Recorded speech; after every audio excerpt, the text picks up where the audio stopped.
So this is the session on energy and water, and we'll see this from a variety of different perspectives with different approaches. And to lead off this session, Professor Alon Tal, together with Dr. Mike Roth from Tel Aviv University, will take kind of a more global picture in terms of the connection between desalination and energy with respect to the carbon footprint. So I'm going to let them start. Go ahead, Alon. Good evening to everybody. We have it here. Maybe Jack can mute himself, and that'll probably get the repeating out. Okay. Can everybody hear me without a backdrop? If so, then I'm delighted to be here and to join this important gathering. This is my, I think, 6th or 7th DDD conference, but I want to particularly welcome Professor Schaefer. So I believe we met at the Nelson Mandela Institute many years ago, if you remember that visit. And it's really great to have you at the Desertification Conference. Tonight, I'm going to talk very briefly about Israel's emergence as a country which has developed a dependence, but I think a healthy dependence on desalination. And the question is, what does this mean in the long term in terms of Israel's long-term carbon footprint? So I'm going to talk the first half of the presentation and give you sort of a background about Israeli water, general issues of scarcity, and then my colleague and postdoctoral fellow, Dr. Michael Roth, will take you through our calculations with regard to the future. So if we are to begin, I would like to say that if anybody has more questions, there's 2 articles. A lot of my part of the presentation is based on. One is an article that came out a while ago in Water about Israel's carbon footprint, and then an earlier article that came out in Science about Israel's water management strategy. Now, if you listen to a lot of world leaders, there's a lot of alarmist talk about water scarcity and what it means. We may not remember, but Boutros Ghali was the UN Secretary General when he said that the wars of the next century will be about water. But when we actually take a look at this issue in a global sense and look back historically, that may not be the case. My friend and colleague Aaron Wolf, when he wrote his doctorate in 1997, evaluated 286 transboundary drainage basins in the world. Drainage basins and watersheds in which borders run where there should have been conflict and argument over water resources. And what he found is that in the entire history of recorded history, at least, there's only been one war was solely about water.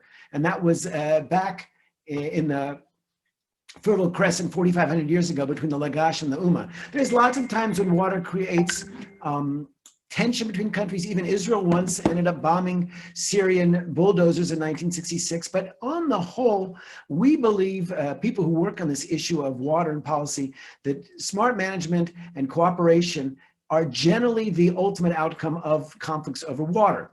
Now, there are problems with water because it is a scarce resource. When the United Nations wanted to know how much people actually need, they asked the eminent Swedish hydrologist Malin Falkenmark what her thought was, and she kind of put up some numbers there. She said, okay, people need at least 1,700 cubic meters a year.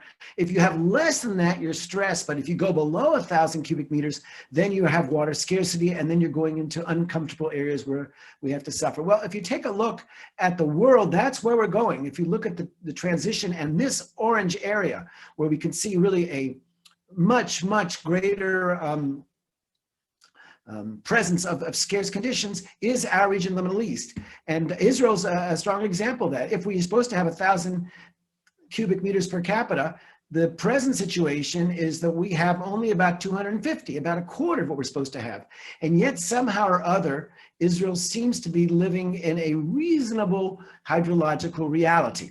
That's in stark contrast to our neighbors in Jordan, who face a water demand which far exceeds the natural supply, which means that they are essentially mining water every year, taking groundwater, which is not going to ever be recharged in our lifetime, and doing it. And of course, this problem of water scarcity is only exacerbated by the dramatic population growth in Jordan, which has grown 20-fold in the last 73 years, largely because of refugees. These are pictures from the Syrian refugees, 2 million of whom entered Jordan. So here you have sort of a map of the Middle East, and anybody who's over 100% means that they are not sustainable. They are not living within the natural water that is delivered to them. Here is a picture of Israel's water resources, and I taught this map for many years. You can see the different major sources of water, the largest being the Jordan or the Kinneret Basin with 559 million cubic meters. Here's our coastal aquifer, which we share with Gaza, the mountain aquifer with the Palestinians, and the total amount of water should be 1,509 million cubic meters. Well, that's what I taught for years, but that's no longer the case because unfortunately, climate change is no longer the discouraging projections of Al Gore. They are a new hydrological reality. Here you can see Israel's multi-year rain patterns, and the trend is clear. There will be good years, and 2019 was certainly one of them, but the overall trend is when we're having less water and more people. Israel's population has grown tenfold so in the last 70 some years, and so everybody comes with their own water footprint and demand. So what are we going to do about it? Indeed, if we look to the future, Israel may be as much as 25 million people by 2060, and I expect to get to 2060. So all those people are going to need water. So the solution naturally had to be with desalination. When the Israel Master Plan of 2012 was published, I'm not going to ask you to go through the numbers, they looked to this as really the future. Here you can see the anticipated increase over the years as Israel population doubles again at a growth rate of 2% a year. And agricultural water will be largely based on effluent waters, a little bit of brackish waters, and there'll be a little bit of potable water, but all of everything you see that is in the white, the domestic waters, that's going to be water, and a lot of that's coming from desalination. Here you can see a map of where we are, and you can see just the extent to which we can expect this large black area, I should have made it blue, to be desalinated water. So indeed, Israel heralded in a new desalination area in 2002 when a government passed a decision to build its first desal plant in Ashkelon. And here you can see what's happened ever since. The projections for 250 million cubic meters have long since been exceeded, and we are going to probably see a massive amount of desalination in the future. The question is, what does it mean? What does it mean at a time when the world is saying we need to be cutting back on our carbon emissions and our greenhouse gas emissions by about 7% a year if we are to avoid the really perhaps irreversible 2-degree increase in temperatures and all the climate instability that it brings? Now, here's an interesting new turnaround, literally, in Israel's water policy, when 2 years ago, our country decided to take the traditional policy of taking water from the north, from our Sea of Galilee, which was the national reservoir, and bringing it down south. They said, no, the national water reservoir can no longer provide water because of climate change and an anticipated drop in the reduction in inflow from the Jordan Basin. So what we're going to do is we're going to take water from the sea and pump it into the Kinneret, a reverse national water carrier, and indeed we'll have a new desal plant up here in the north of Israel. So what we see here for the first time is a total shift in the way Israel's center of gravity in terms of water policy works. And why is that important? Because the Sea of Galilee already supplies water. Well, this is the picture of the construction of the reverse desal plant, the reverse national water carrier, which is being built as we speak. But the reason why it's interesting is this allows Israel, almost without making additional efforts, to increase its transfer of water to Jordan. So when we're talking about desalination, it's not just about Israel's needs, it's also about providing a solution to a neighboring country with whom we have a peace treaty, in which in the capital of Amman, people only get water 1 day a week. Their water scarcity situation is indeed acute. And this is a chance actually to bring them better quality of life and maybe create a bit more harmony as the water lubricates the relations between us and our troubled neighbors on the east. So that is the background to the presentation, which Michael's going to start up in about a minute, which is basically that Israel has looking to a future where desalination is going to become the predominant source of water. Of course, with more desalination, we'll have more recycled wastewater, which will go to agriculture. But I anticipate that we'll be looking at 2,500 million cubic meters of desalinated water, both for Israel and its neighbors and the Palestinians before long. The question is, what does this mean for the planet, and what is our responsibility or ability to contain the emissions? So with this, I'm going to stop, and I welcome my colleague, Mike. Please feel free to take over the screen, and we will continue with our presentation. All right, thanks, Alon. Just want to make sure everyone can see it. Can everyone see the full screen? All good, go. All right. So as Alon mentioned, this part is going to focus mainly on the future of desalination in Israel.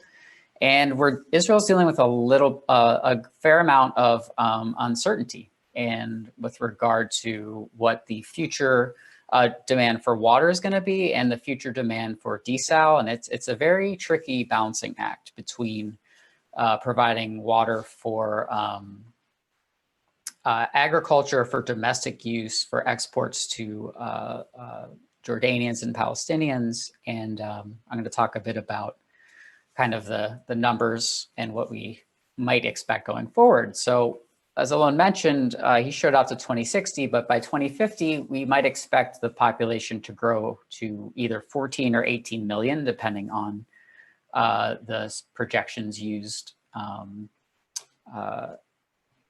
depending on the growth rate. If it stays at about 2% per year, then we'll have closer to 18 million Israelis by 2050. And as Alon also mentioned, the water extractions from nature are already, I would say, over capacity. The 1,000 MCM per year from nature that we're getting is a lot of water. However, at that rate, we're still seeing the Dead Sea shrink at a remarkable rate. And we're seeing a lot of other environmental kind of degradation with regards to water shortages in nature. So we're talking mostly about water for humans, but it's important to also remember that, you know, while we may have enough drinking water, nature is decaying quickly in terms of its health. And so in the future, unless Israel decreases its agricultural water allocations, they're going to need a lot more desal, which will require a good amount of electricity. So how much water might we need in 2050? Now, if we assume constant per capita use of about 250 cubic meters per capita per year, by 2050, we're going to have water demand of about 3,500 million cubic meters to 4,500 million cubic meters, depending on what the population is going to be. Most likely, we're going to see 4,500 MCM demand, which is roughly double what it is now. And the question is, how much desalination are we going to need? We're only getting about 1,000 MCM from nature, as I mentioned. And kind of the assumption that we're working from moving forward with this work is, you know, we're assuming any additional water above the 1,000 MCM mark is going to come predominantly from desal, about 2/3, and we're going to assume another third is going to be provided from effluent recycling. So kind of this idea of, well, the more water you desalinate, the more wastewater you have for other things like agriculture.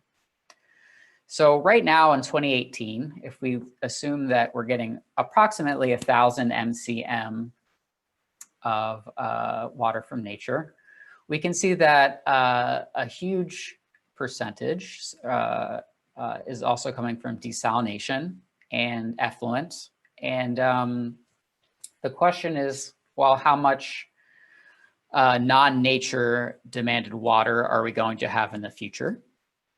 And that's going to range from 2,500 to 3,500 million cubic meters per year, which translates into desalination demand that's really large and is a lot more, over the next 30 years, is going to increase substantially with population growth. As you can see here, that could range from 1,700 to about 2,300 million cubic meters in 2050. And Another, so the increase in desalination under the low, medium, and high population growth rates that I talked about in Israel is going to require perhaps a doubling or even a tripling of the amount of desalinated water by 2050. And let's not forget about the Dead Sea. The Dead Sea is declining at about 1 meter per year. And this is without any additional water or effluent allocated to the Dead Sea. Next up, it's important to think about the electricity demand that this potential desalination would require. In 2018, Israel generated 67 terawatt hours of electricity.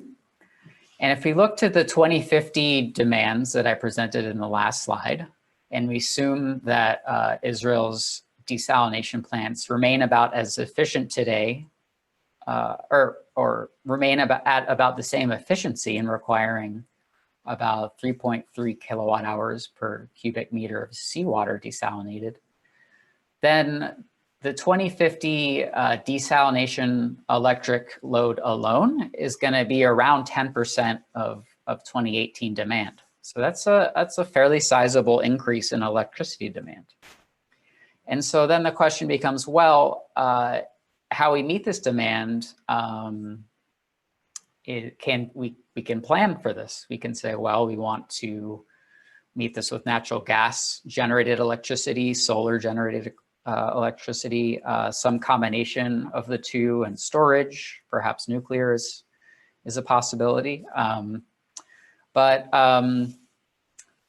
if we assume a roughly conservative estimate for the emissions of a natural gas plant, and future desal electric demand is met with electricity that's generated from natural gas, we're going to see an increase of around 2 to 3 million metric tons of CO2, which is about 3 to 5% of 2018 emissions.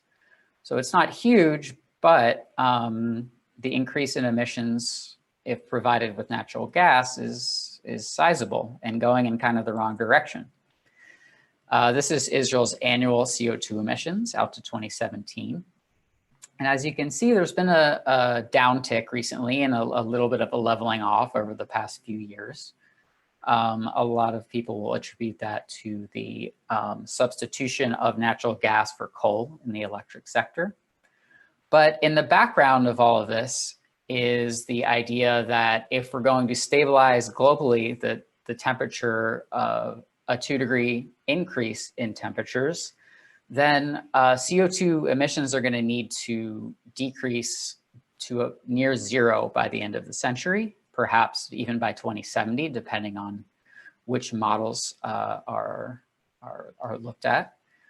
And so if that's the case, then, well, natural gas isn't going to really be a great strategy for meeting future desalination demand. So we need to look at what are some alternative options. And right now, most people focus on solar. Certainly there are other options such as wind and nuclear, but it seems that a very attractive one in Israel is solar. And Israel, to put this in perspective, in 2018, Israel had about 1 gigawatt of installed solar capacity. And I believe in that year provided around 5% of Israel's annual electricity needs. And if we assume that we can store solar generated electricity with 100% efficiency in the future by 2050, which is maybe it's not a silly assumption, it's an optimistic assumption. There's not possible to be 100% efficient. However, we would need 3 to 4 gigawatts of solar just to power on an annual basis the desalination plants of the future in Israel. And to give you an idea, another important thing here is that Israel has a lot of desert, but it is a small country and there are competing land use requirements. And to give you an idea, 1 gigawatt of solar requires about Mike, 10 you're gonna square have to start kilometers. finishing. up within the next minute? We're running I out. have about 30 seconds left, if that's okay. okay with you. That's fine. Okay. Anyway, solar takes up a lot of space. Tel Aviv is 50 square kilometers. So 4 gigawatts is a few Tel Avivs potentially. So last slide I have to share is kind of wrapping up. There may be space constraints for solar. There may be technological constraints. But in the future, moving to 2050, a bright spot, or no pun intended, is that the solar resources of Jordan are excellent, just like they are in Israel South. But Jordan isn't as land constrained as Israel is. So a lot of work has been done specifically, or one example is EcoPeace, in which the hope is that there could be an integration of water desalination in Israel and perhaps a lot of electric generation in Jordan to solve this, to address this problem. So thank you very much. I'm going to stop sharing the screen and I'd be happy to take any questions you may have.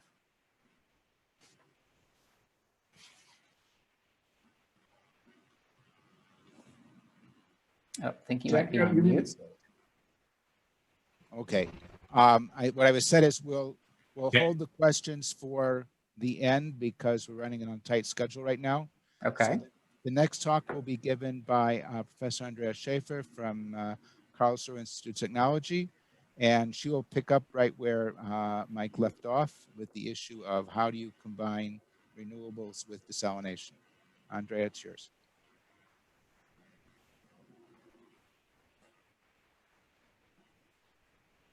Thank you, Jack. I'm a bit new to this, so let me see if I can manage. Do you see? You see the screen? Not yet. No?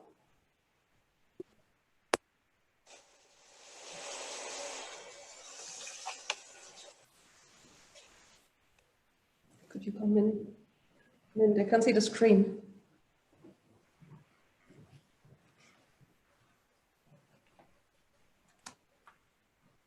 Can't see the screen. You still can't see? No.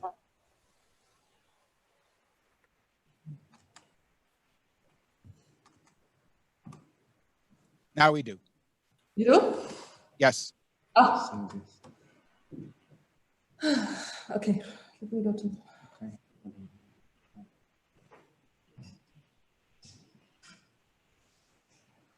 So, no, it would be good if I could see the presentation as well.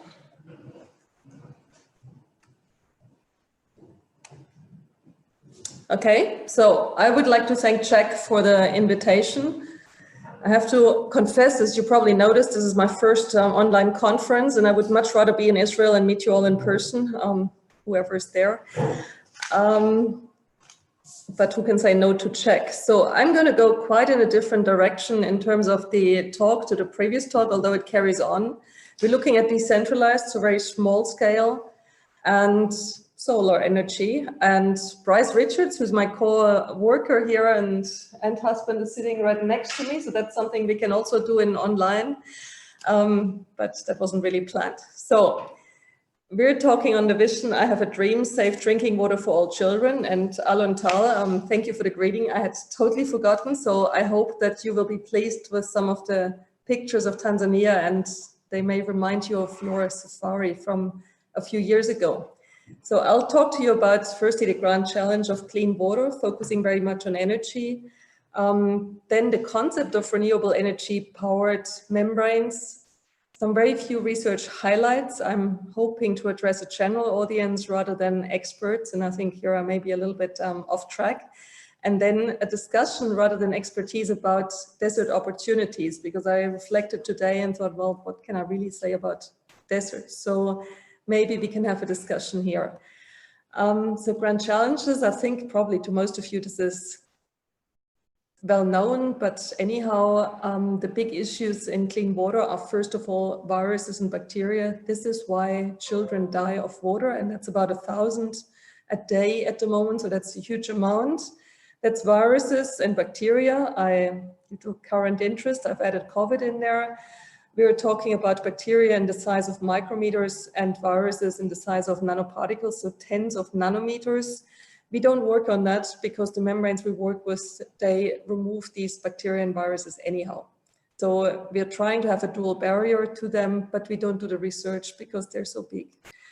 The thing we really work on is the salts. So we work on desalination, we work on arsenic removal, fluoride removal, uranium, nitrate, selenium, chromium. So all these things that are dissolved and really hard to separate from water. It needs dense membranes and it needs good separation, good operating conditions.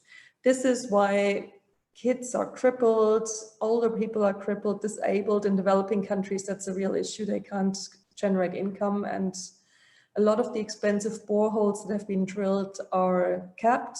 On top of that, we have issues like seawater intrusion, climate change, contamination through anthropogenic activities. So this makes water contamination worse, and this is really our challenge. Then we work on macromolecules, organic matter removal. Now, organic matter is a color issue, so an aesthetic issue. It may be taste or odor. And when you chlorinate water, especially when you do so in an uncontrolled manner, you may form carcinogenic byproducts. Beyond that, these organics are responsible for transport of pollutants and for membrane fouling. You see some images here, firstly of a dark water. We will look at that, treating that later. And you see some membranes that are fouled by organic matter.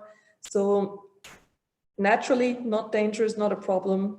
It's essentially like tea or coffee, but of course in treatment, a challenge. And then we have a bit of a first world problem, but very much worse, of course, also in developing countries through pesticides. It's micropollutants. In this case, I'll show an example of pharmaceuticals or hormones that we ingest. We put it to wastewater treatment through the toilet. And then we have effects such as endocrine disruptions, the fish turning female, and probably also fertility and behavioral changes being affected. And this causes a lot of health cost. Now, summarized, what does it mean? Microbial contamination, well, that's the killer, but that's easy to remove. We have dissolved contaminants, natural and anthropogenic, that cause disease, disability, and deaths worldwide. They are small. And then we have the micropollutants. They are small and they are occurring in low concentrations. But still, these challenges can be solved. The technologies exist, and it's often a question why in the 21st century are we still facing these problems. Now, the renewable energy membrane concept that arose about 20 years ago when I got frustrated by everyone when I was working in Australia telling me membranes are too expensive, too energy intensive. And then I have a husband working on solar energy. So in some moment I just said, can't you help me? Can't we couple this? And we weren't the first ones to think of this, but we have since worked on this concept. And essentially we're coupling solar energy and wind with membranes. We are looking, initially it was the outback of Australia, then it was, or now it is mostly direction Africa, rural areas, decentralized treatment. And the concept there is really to use, firstly, the renewable energy, some electronics, no batteries because they get stolen, they are complicated, they lose efficiency. Then we have a pre-treatment, an ultrafiltration designed to work in membrane bioreactors and really be very robust. From there, we go on a membrane, nanofiltration, reverse osmosis, usually operated at very low recovery, simply for the reason that if we take 10 to 30% of clean water out for drinking, if we have the right water to start with, we can still use the leftover, the reject or concentrate for showering and washing. And that would mean we don't have a concentrate. Of course, that doesn't work all the time, but when it works, this is very efficient use of the water that's available. This is how this looks like, this renewable energy membrane concept. It looks like an out-of-space trailer. It's a trailer to do research, so we are mobile, and it has endless numbers of sensors to take data every second, so we can actually monitor the performance and do research. Of course, if you install these systems, they can be simplified considerably, but our purpose is research. It has a UF module, 4 panels, 2 of those for the pump, the other 2 for other equipment, 1 4-inch module, or maybe 3 2.5-inch modules, and a xenon CVD UF module. It was built in Australia, it was used in Scotland for many years, and it has retired in Tanzania. So what happens when we couple membranes directly with renewable energy? Well, we have here a blue line in the graph. That's what we're used to, the power that comes out of the power point in our houses. We have the yellow one, that's solar energy, characterized by the sunrise and the sunset in the evening and some fluctuations. And then there's wind that's fairly random. And when we drive a pump with such renewable energy, the pressure and the flow are affected. And you see in the bottom right here, the irradiance in gray, and in black, the transmembrane pressure. Now we have developed over the last many years a very interdisciplinary project of renewable energy expertise, of water chemistry, speciation, even molecular dynamics modeling of transport of things like fluoride through pores. We've done a lot of field work in Australia, in Tanzania, in Ghana, and we also try to look at some socioeconomics and costs to really make sure that this technology is appropriate and fits the purpose. And we understand what is different in the places where we want to implement such decentralized technologies. Now, some highlights, I'm going to take you straight to Tanzania. So again, our objectives in this research is we want to build robust and autonomous membrane systems that are powered directly by renewable energy. So that means the energy varies, we have fluctuations, non-steady state operation, but we don't have batteries that may be popular or lose a lot of efficiency and cost money. We are focusing on dissolved contaminant removal in remote locations. So we're not competing with clay pots for bacterial removal or adsorption. We really want to get the things that are hard to remove, such as in this case today, fluoride.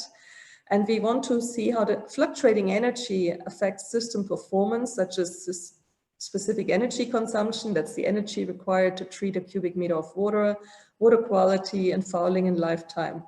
We want to reduce the specific energy consumption, because that means less solar energy. And we want to match water quality with membrane properties and technology choice. So we don't want to use reverse osmosis just because that's removing the most. So the field work we did was Australia 2005, that's where this started in this scale, then Ghana 2007 and 10, and in Tanzania this was an extended sabbatical 2012 to 14, and this is where I'll take you. So this is right to start, Scotland to Tanzania, and this is where the lesson started. We went to prove that one can do first-class research in Tanzania. Alan just reminded me that I tried to convince him to not go to Stanford, but to come to Tanzania. I hear I failed, but it started with the lessons here. We left Scotland, we arrived in Tanzania, and all the cars on the ship had burned through clutches, so the local businesses also get some work. And so here we are arriving by tow truck, and this is how it went on. But the problems are quite fascinating.